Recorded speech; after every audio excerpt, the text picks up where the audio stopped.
What's up everybody, it's your boy Strasberg and welcome back to the channel. Thank you for joining me. Today we are checking out a particularly cool fuzz pedal from the folks over at Fairfield Circuitry. This was sent to me from them and the people over at Distro, so got to point that out at the top of the video, but they're not telling me what to say. You can't keep me down. Anyway, we are checking out the Unpleasant Surprise. So this is a pedal I had not had any experience with or even really heard before. Like, I've heard of it, but I hadn't heard it before they offered to send me one. And I checked it out and it seemed like it was right up my ballpark. It's weird and grimy and gritty and gated, but in a really nice way. I don't always particularly get on with gated fuzzes. Sometimes it's a bit too gated for me, but the amount of gating that you can or cannot have within this pedal is really cool. So pretty kind of simple, streamlined controls, but there is so much versatility within this pedal. You can get really kind of pretty, not standard, but relatively normal fuzz sounds in this thing, all the way up to crazy, super gated fuzz sounds and like brutal HM2 sounding stuff to really almost sounds like there's an octave up in the circuit somewhere kind of sound. It's very cool. So you got the volume here, plenty of volume on tap. Be careful with how much. Clearly I'm not, because I had it all the way up. Then you have the onset knob, and this is kind of, you can think of it as like your gain and your gate control. So the lower down you have it, the less gain, the more gate. The more you turn it up, the more gain and the less gated it gets. Then you have these three toggle switches down here. So this one over here labeled T is just kind of like a treble boost type thing. So when you flick it up, you've got some more treble in the circuit. If you flick it down, it's a bit darker. The G is a gain control. It just kind of makes it a bit thicker and a bit more saturated in the up position, but there is less difference the more you have the onset turned up. Basically, it's the more you have the gain turned up, the less the gain switch does. And then you have this C control, which I can't remember what the fuck it stands for. I'll put it up on the screen, but basically this is like, it's like chaos. Maybe it stands for chaos. I can't remember. It's basically like maybe I think it stands for compression. Basically, you flick it up and it makes this thing go wild. It like adds all this kind of crazy faux upper octave sounding stuff and just makes it not like a kind of analog synth kind of crazy, but like just adds a bunch of extra shit. It's hard to explain. I think what it actually does is it just compresses heaps and use the onset control to control how much compression, and like you turn it up and it just squashes and crushes your sound. It's very cool, and when used in the right context can make things sound huge and brutal. So yeah, let's get into the playing. I think I've rambled on enough. I guess I should give an opinion first. Do you guys care about opinions in these videos, or do you just want me to shut up and play? I don't know. Let me know down in the comments. Do you care about my views, or am I just a paid shill like everyone else? You'll never know. I'll tell you what, they're not fucking paying me. I'm not successful enough yet. I like this pedal. It's not a fuzz pedal I'm going to go for every single time.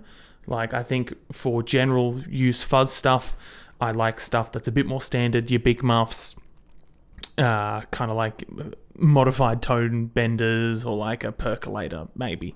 Specifically like go check out another video I did of the No Mask from Wyoming Road. Something more in that ballpark is what I tend to go for on a day-to-day. This thing is got a particularly brutal kind of sound that I can definitely see working its way into some future music of mine. If nothing else, it is unique, in my opinion, and I think that is worth the price of admission. So let's get into the playing. I'm going to be obviously using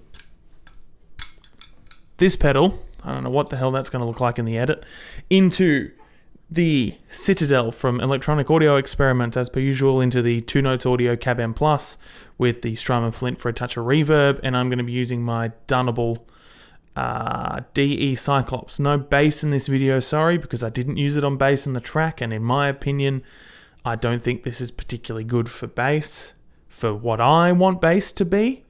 I'm not saying you can't use it on bass, and I'm sure there's situations and bass players who'd get great use out of it, but for what I like bass to do, particularly within a mix, this doesn't particularly work for my needs, but that's just me.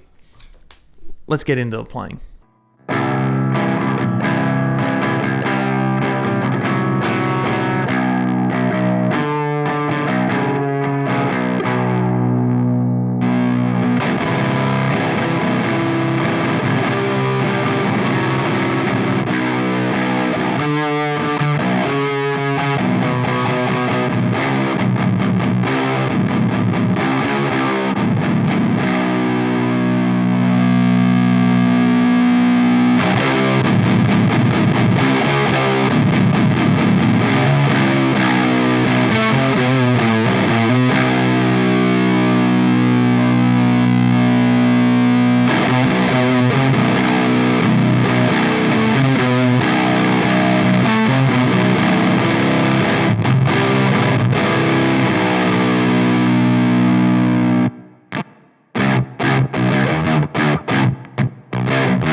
Alright, that is the video. Thank you very much for watching. Please like and subscribe if you enjoyed. Let me know down below what you thought of the pedal.